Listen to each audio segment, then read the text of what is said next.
तो आज हमारे बीच भारतीय जनता पार्टी के वरिष्ठ नेता, राज्यसभा सांसद और राष्ट्रीय प्रवक्ता माननीय श्री डॉक्टर शिवांशु त्रिवेदी जी उपस्थित हैं।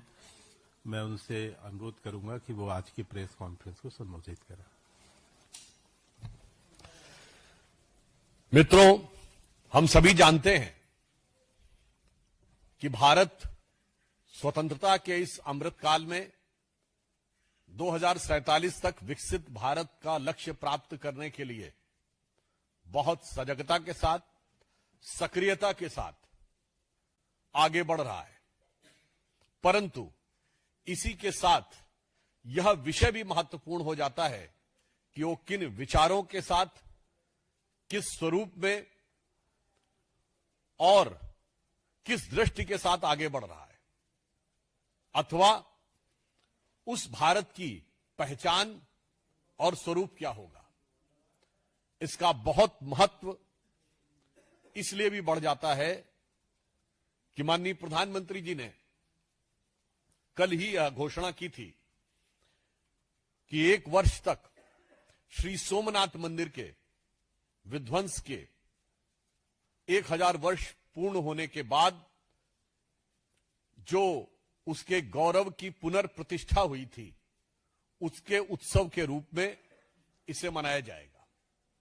यहां पर विषय मात्र एक मंदिर नहीं है, यहां पर विषय श्री नरेंद्र मोदी जी मात्र एक प्रधानमंत्री नहीं है, और यहां पर विषय तमाम विरोधी दलों के द्वारा किया जा रहा व्यक्तिगत विरोध नहीं है। यहां पर विषय यह है कि भारत का स्वरूप और भारत की पहचान और विकसित होने के बाद भारत की पहचान क्या होगी। इस संदर्भ में मैंने आज कुछ विषय आप लोगों के संज्ञान में एक्स पर पोस्ट करके लाए थे। यहां पर मैं स्पष्ट करना चाहता हूं कि भारत के प्रथम प्रधानमंत्री श्री जवाहरलाल नेहरू जी से हमारा कोई व्यक्तिगत विरोध नहीं है। जो विरोध है वो सैद्धांतिक और व्यवहारिक है। जैसे श्री नरेंद्र मोदी जी एक व्यक्ति नहीं है, एक अधिष्ठान है, उसी प्रकार जवाहरलाल नेहरू जी एक नेता नहीं है, बल्कि एक विचार के प्रतीक हैं। और वो विचार भारत के लिए कितना भयावह और खौफनाक था, और उसके उस असली चेहरे के ऊपर कितना बड़ा पर्दा डाल के रखा गया था, वो आज जानने की आवश्यकता है। जैसा कि आप सबने देखा होगा कि बहुत ही दुखद बात है कि अप्रैल 1951 में जवाहरलाल नेहरू जी पाकिस्तान के तत्कालीन प्रधानमंत्री को पत्र लिखते हैं, और उल्लेखनीय बात यह भी है कि लियाकत अली जो पाकिस्तान के फर्स्ट प्राइम मिनिस्टर बने, यह अंतरिम सरकार में यानी 1946 2 सितंबर को जब नेहरू जी प्रधानमंत्री बने थे तो उनके वित्त मंत्री थे, और बजट उन्होंने प्रस्तुत किया था अंतरिम सरकार का। और इस बात का उल्लेख प्रणब मुखर्जी जी ने अपनी 2009-10 की बजट स्पीच में भी किया है। उनके लिए लिखते हैं माई डियर नवाबजादे, यानी वो डियर भी हैं और नवाबजादे भी हैं। सम्मान से अभिभूत होकर वो ये कह रहे हैं कि मैं ये बात स्पष्ट करना चाहता हूं कि जो सोमनाथ का मंदिर में हो रहा है वो बिल्कुल गलत है, उसको लेकर कोई प्रचार दुष्प्रचार नहीं करना चाहिए। और इसके अलावा उसमें एक लाइन वो कह रहे हैं जो मैं आपके सामने रिपीट करना चाहता हूं। The story of the gates of Somnath temple being brought back to India from Afghanistan is completely false and there is not an atom of truth in it. तो साहब वो ये कहते हैं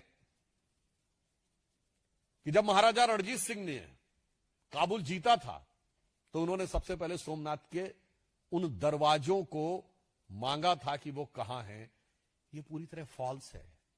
there is not an atom of truth in it. अब मैं coat करना चाहता हूं खुद कांग्रेस सरकार के द्वारा आधिकारिक रूप से published Maharaja Ranjit Singh by L S. Bakshi, page number 15, published by ministry of information and broadcasting, New Delhi in 1992। सरकार कह रही है कि Ranjit Singh made no distinction between the Hindus and Sikhs among their subject when the combined forces of East India Company and Ranjit Singh defeated Shah Sudha in Kabul.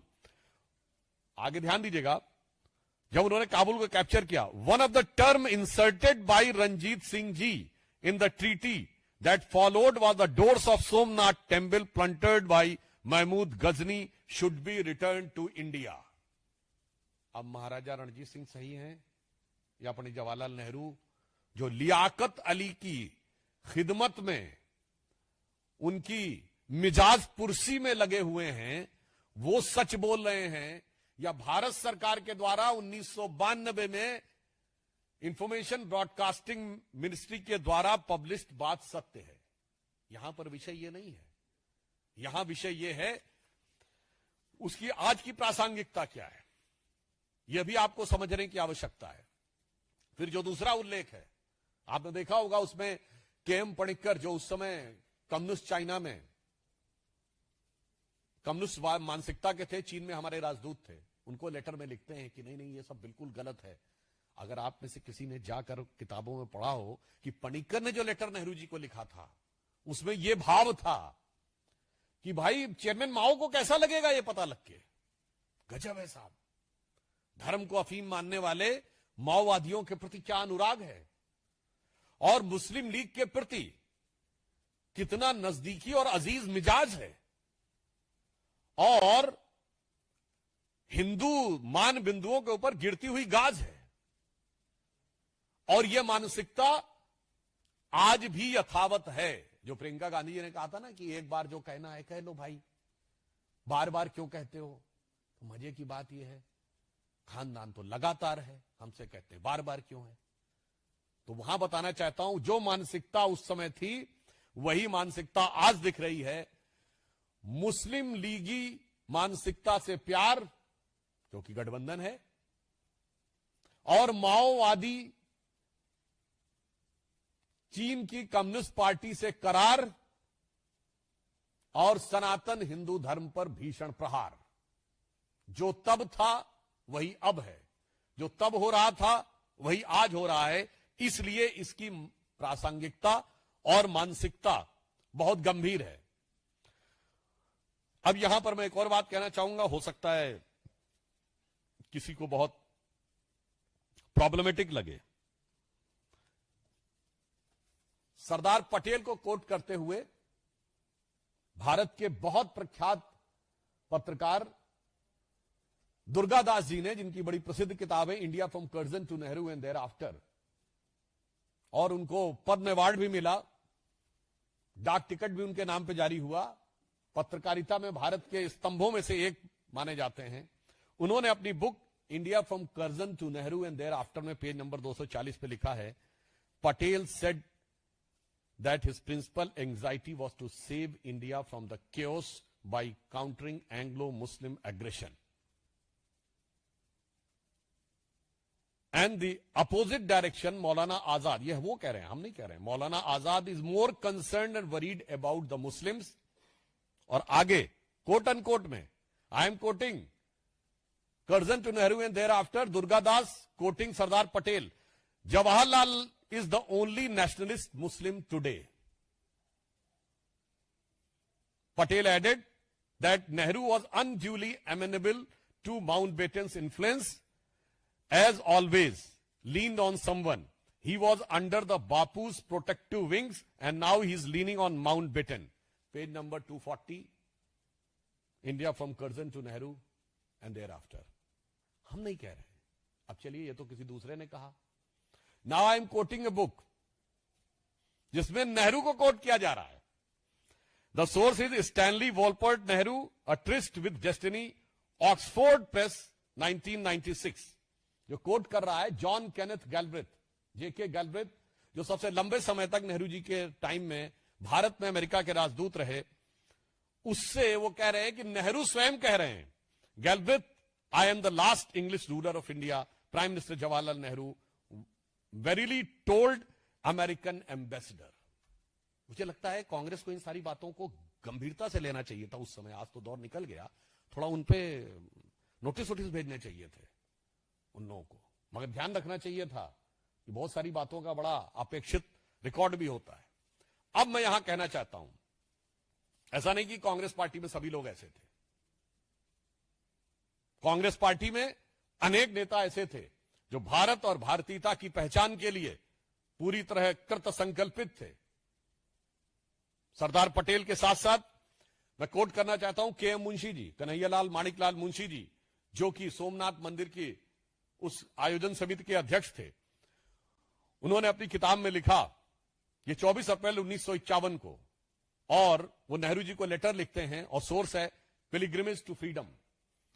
वो कहते हैं, प्रिय नेहरू जी, मेरे लिए ऐसी स्वतंत्रता का कोई अर्थ नहीं है जो मुझसे भगवत गीता छीन ले, जो हमारे लाखों करोड़ों देशवासियों के मन में तीर्थ स्थलों और मंदिरों के प्रति श्रद्धा और भक्ति को नष्ट कर दे, इस प्रकार हमारे धार्मिक जीवन के ताने बाने को छिन्न भिन्न कर दे। ऐसी स्वतंत्रता का कोई औचित्य नहीं है। मेरा यह सौभाग्य है कि सोमनाथ मंदिर के पुनर्निर्माण का मेरा स्वप्न पूरा हुआ। मुझे भरोसा है इस मंदिर से हमारे राष्ट्र जीवन को फिर से महत्व और प्रतिष्ठा मिलेगी, जिससे हमारे देशवासी धर्म शुद्ध रूप का साक्षात्कार कर सकेंगे और अंदर से आत्मविश्वास जागृत होगा, जो स्वतंत्रता प्राप्ति के बाद अत्यंत आवश्यक है। कांग्रेस के एक नेता कह रहे हैं कि स्वतंत्रता प्राप्त के बाद स्वतंत्रता की सार्थकता के लिए किस चीज के लिए आवश्यक है। अब मैं नेहरू जी की कैबिनेट के एक मंत्री को कोट करना चाहता हूं। वीएन गाडगिल जी ने अपनी किताब गवर्नमेंट फ्रॉम इनसाइड में लिखा, नेहरू जी को हमेशा पाकिस्तान में प्रचार की चिंता लगी रहती थी। मैं पूछना चाहता हूं, आज कांग्रेस में सबसे ज्यादा चिंता पाकिस्तान में ही प्रचार की है ना? आप लोग भारतीय मीडिया से हैं, पर जितनी सुर्खियां पाकिस्तान की मीडिया में बटोरी है हमारे विपक्ष ने, उतनी पाकिस्तान के नेताओं ने नहीं बटोरी पाकिस्तानी मीडिया में। तो ये कहते हैं कि सोमनाथ मंदिर के पुनर्निर्माण की घोषणा ने, ये वीएन गाडगिल जी कह रहे हैं, घोषणा ने करोड़ों भारतवासियों के मन में उत्साह और हर्ष की लहर उत्पन्न कर दी है। गाडगिल जी आगे लिखते हैं कि पीडब्ल्यूडी मंत्री के नाते मैंने नेहरू जी के आदेश पर कई मस्जिदों और दरगाहों की मरम्मत सरकारी खर्च पर करवाई है। अब बताइए साहब, उनका मिनिस्टर कह रहे हैं कि उन्होंने नेहरू जी के आदेश पर सरकारी खर्च से मस्जिदों और दरगाहों की मरम्मत कराई है, परंतु यदि मंदिर का निर्माण स्वयं प्रेरणा से भी हो रहा है तो उसमें जाने से परहेज करना चाहिए। मुझे लगता है कि यह दर्शाता था कि भारत की स्वतंत्रता के बाद भी मानसिक रूप से हम मैकाले की मानसिकता से भरे हुए थे। इसलिए माननीय प्रधानमंत्री जी ने जो बात कही है कि मैकाले की मानसिकता से अगले 10 वर्ष में मुक्त होना है, और मैकाले की मानसिकता का जो प्रभाव हमारी उस समय की सरकार और तत्कालीन प्रधानमंत्री जी पे था, जबकि कांग्रेस पार्टी के अंदर ही एक नहीं अनेक नेता, जिसमें मैंने 2 का नाम बनाया, के एम मुंशी, वीएन गाडगिल नहीं, पुरुषोत्तम दास टंडन, डॉक्टर राजेंद्र प्रसाद, के एम मुंशी, सी राजगोपालाचारी, सरदार पटेल, ये सब लोग इस विचार के थे, डॉक्टर संपूर्णानंद, परंतु उन विचारों को ध्वस्त करके उस मानसिकता का जो आवरण बना के रखा था, तो मैं कह सकता हूं भारत को मानसिक गुलामी से मुक्त करने का अभी भी अंतिम चरण बाकी है, जिसे हम लोग एक जमाने में एक पंक्ति बोलते थे कि उगा सूर्य कैसा कहो मुक्ति का ये उजाला करोड़ों घरों में न पहुंचा।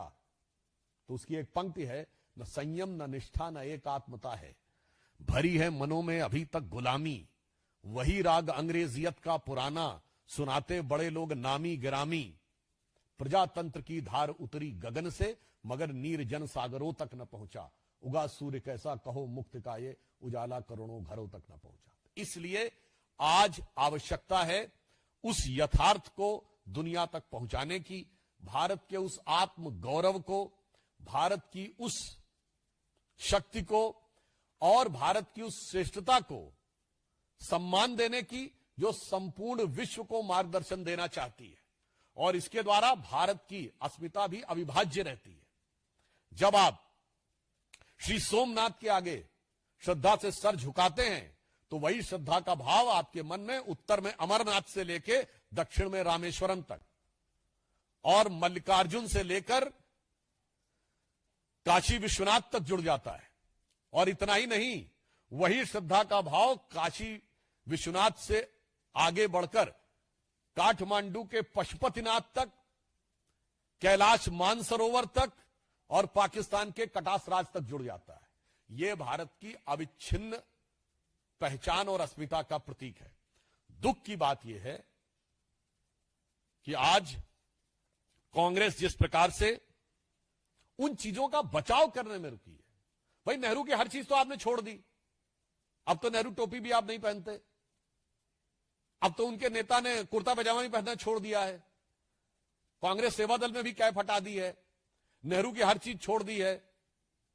मतलब जात पात, भाषा, प्रांत सब कुछ पे तो आ गए हैं। तो भाई ये भी छोड़ दीजिए, काहे बचाव करने में लगे। तो इसलिए अंत में मैं सिर्फ ये कहना चाहूंगा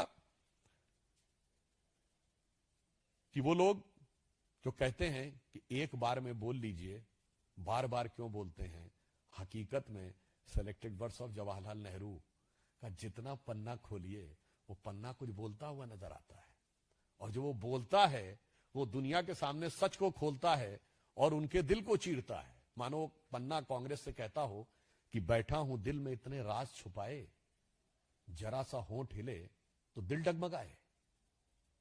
और उसके बाद जब कभी ईमानदारी से कोई कांग्रेसी उन पन्नों को पलटता होगा तो मुझे लगता है कि उसको वो पुराना गीत याद आता होगा कि कभी खुद पे, कभी हालात पे रोना आया और जो बात निकली तो हर एक बात पे, या पन्ने पलटे तो हर एक बात पे रोना आया। अंत में मैं ये कहना चाहूंगा, आज देश को इसलिए याद दिलाने की जरूरत है। दुनिया में शायद बहुत कम देश होंगे जिनका 1000 साल की कंटिन्यूम हिस्ट्री दिख रही हो। श्री सबरीमला में 2000 साल से ज्योति जल रही है। कोई बहुत से ऐसे देश नहीं है, मेरे ख्याल से शायद ही कोई एक देश हो जहां 2000 साल का कंटिन्यूम दिखाई पड़ रहा हो। तो दो विकल्प हैं। एक तरफ वो विचारधारा जो ये मानती थी भारत कभी एक देश नहीं था, यहां एक देश के रूप में नहीं रह नहीं पाएगा, वो विचारधारा आज भी जो कांग्रेस में जीवित है, अर्बन नक्सल थॉट, जिसको कैसा भारत चाहिए, उत्तर दक्षिण में लड़ता हुआ भारत, भाषाओं में लड़ता भारत, प्रांतों में लड़ता भारत, जातियों में लड़ता भारत और हर मुद्दे पे लड़कर बिखरता भारत।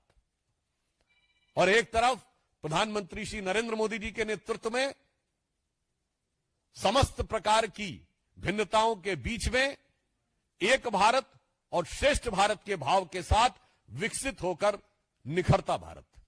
धन्यवाद।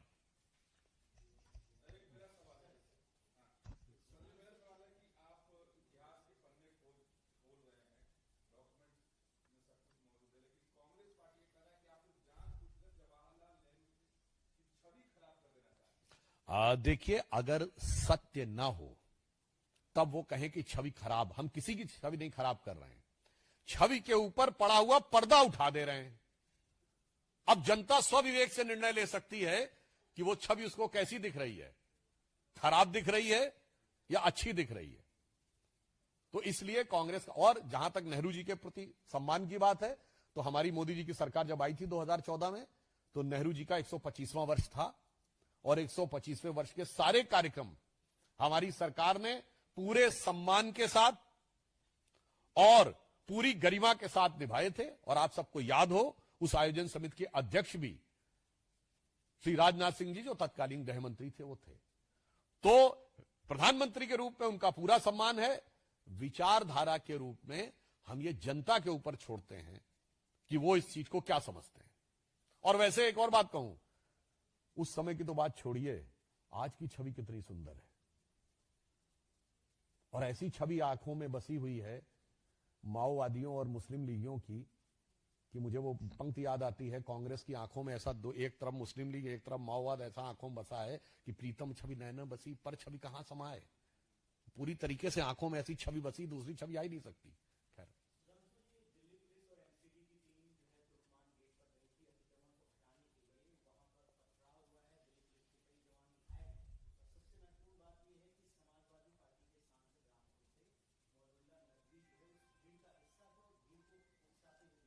देखिए, जो कुछ भी हो रहा है वो न्यायालय के आदेश पर विधिक प्रक्रिया के अनुरूप विशुद्ध, ऑब्जेक्टिव और प्रोफेशनल यानी वस्तुनिष्ठ और व्यावसायिक दृष्टि से हो रहा है। इस पर पत्थरबाजी से भी बाज आना चाहिए और बयानबाजी से भी बाज आना चाहिए। देखिए, वो लोग आदतन बोलते हैं इस तरह के वातावरण में, माहौल को उकसाकर, डाइवर्ट करके, भ्रम पैदा करके, इंडी गठबंधन के दलों में जो आपसी प्रतिस्पर्धा है कट्टरपंथी वोटों के लिए, ये उसका एक अंग है। मुझे लगता है मगर देश की जनता इसको बहुत गंभीरता से नहीं लेती।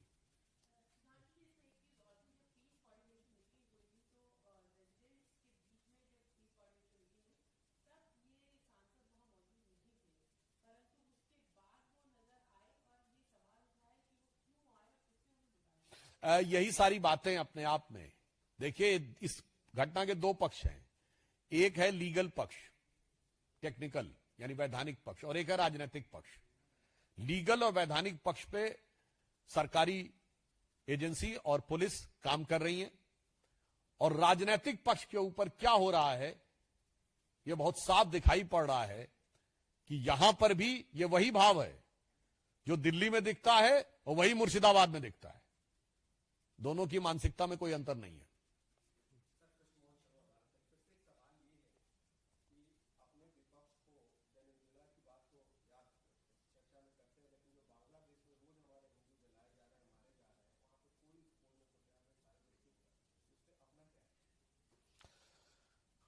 एक ही हमारा स्टैंड बहुत स्पष्ट है।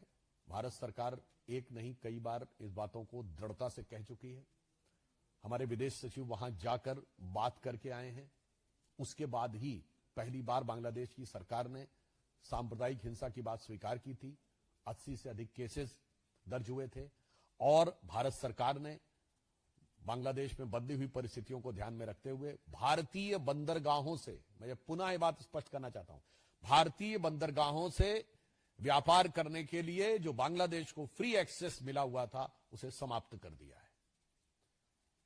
हम अपनी तरफ से कार्य कर रहे हैं, मगर जिन लोगों को वहां पर, ये वही लोग हैं ना जो सीए में कहते थे कि प्रोसिक्यूशन तो नजर नहीं आता है, और ये वही लोग हैं जो कहते थे कि नहीं, सिर्फ आप नॉन मुस्लिम्स को क्यों दे रहे हैं, हिंदू, सिख, जैन, बौद्ध, ईसाई को ही क्यों दे रहे हैं, मुस्लिम्स को क्यों नहीं दे रहे हैं।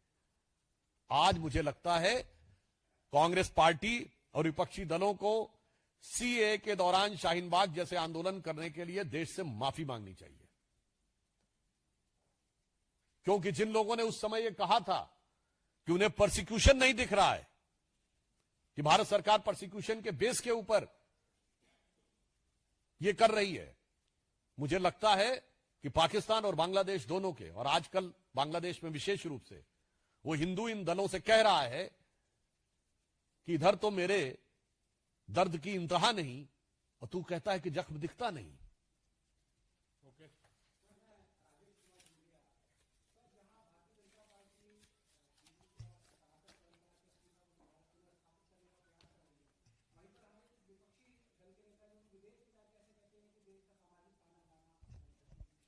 इसमें देखिए कई बार बता चुके हैं, और हम सिर्फ हिंदू संस्कृति को ही नहीं प्रतिस्थापित कर रहे हैं, हम उस संस्कृति को स्थापित कर रहे हैं जिसके लिए जर्मन दार्शनिक आर्थर शोपेनहावर ने कहा था कि Upanishadic philosophy is the product of highest human wisdom. हम उसको पुनर्स्थापित कर रहे हैं, हम उसको पुनर्स्थापित कर रहे हैं। पता नहीं आप लोगों में से कितने लोगों ने इरविन श्रोडिंगर का नाम सुना है, जिसने इलेक्ट्रॉन की वेव की इक्वेशन दी थी। अगर जिन्होंने 11th 12th में भी फिजिक्स पढ़ी होगी तो श्रोडिंगर वेव इक्वेशन पढ़ी होगी। क्वांटम फिजिक्स के 3 लोग पिता माने जाते हैं, Planck, Max Planck, Werner Heisenberg और इरविन श्रोडिंगर। इरविन श्रोडिंगर ने अपनी किताब 1964 में लिखी है my view of the world, उसमें पूरा उपनिषदिक वर्जन है, और वो कहता है उपनिषदिक फिलॉसफी के लिए it is the most elevating and awarding reading for me in the whole life. हम उसको पुनर्स्थापित कर रहे हैं, और हम किसको पुनर्स्थापित कर रहे हैं? पुनः मैंने आप लोगों से बोला था, फिर बताए दे रहा हूं, आज एआई का जमाना है। एआई का सबसे प्रचलित टूल चैट जीपीटी है। चैट जीपीटी के मालिक सैम ऑल्टमैन से एक इंटरव्यू में पूछा गया था कि कौन सा ऐसा क्वेश्चन है जिसका आंसर एआई को नहीं पता है पर आपको पता है। तो उन्होंने कहा था हाँ, एक प्रश्न है जिसका आंसर एआई को नहीं पता है पर मुझे पता है, और वो उन्होंने कहा था the absolute equivalence of Atman and ब्रह्मन। आत्मा और ब्रह्म में एब्सोल्यूट इक्विवेलेंस है। ये अद्वैत वेदांत के सार वाक्य ब्रह्म सत्यम जगन मिथ्या जीवो ब्रह्म है ना परह, जो आचार्य आदि शंकराचार्य ने कहा था, उसे ही सैम ऑल्टमैन कोट कर रहे हैं। उसे ही इरविन श्रोडिंगर ने कहा है कि ऑब्जर्वर और ऑब्जर्व में कोई डिफरेंस नहीं, हम उसको स्थापित कर रहे हैं। और अंत में मैं कहना चाहूंगा, हम उस हिंदू संस्कृति को स्थापित कर रहे हैं जिसने जक्के ठुकराए लोगों को, लो मेरे घर का खुला द्वार, मैं अपना सब कुछ लुटा चुका फिर भी अक्षय है धनागार। हमने दुनिया के हर धर्म को यहां शरण दी। मैं पुनः ये बात कह चुका हूं, फिर कह रहा हूं, एक देश बताइए जिसमें दुनिया में पाए जाने वाले सारे धर्म पाए जाते हो, वो सिर्फ भारत है। पारसी अपनी जमीन से मिट गए, भारत में फल फूल रहे हैं। यहूदियों पे एकमात्र देश जहां कोई परसिक्यूशन नहीं हुआ वो सिर्फ भारत है। इस्लाम के सारे फिरके पाए जाते हो 57 में से एक मुस्लिम देश नहीं, सिर्फ भारत है। क्रिश्चियनिटी के सारे सेक्ट जहां पाए जाते हैं वो सिर्फ भारत है। बौद्ध अनेक देश है, पर बौद्ध धर्म के सबसे बड़े धर्मगुरु दलाई लामा जी को जिसने जीवन रक्षा के लिए यहां पर स्थान दिया वो सिर्फ भारत है। और वो इसलिए है कि यह हिंदू संस्कृति है, इसलिए इसका उत्थान सामाजिक, वैज्ञानिक और कूटनीतिक तीनों दृष्टियों से 21वीं सदी में अति आवश्यक है। अब बहुत हुई।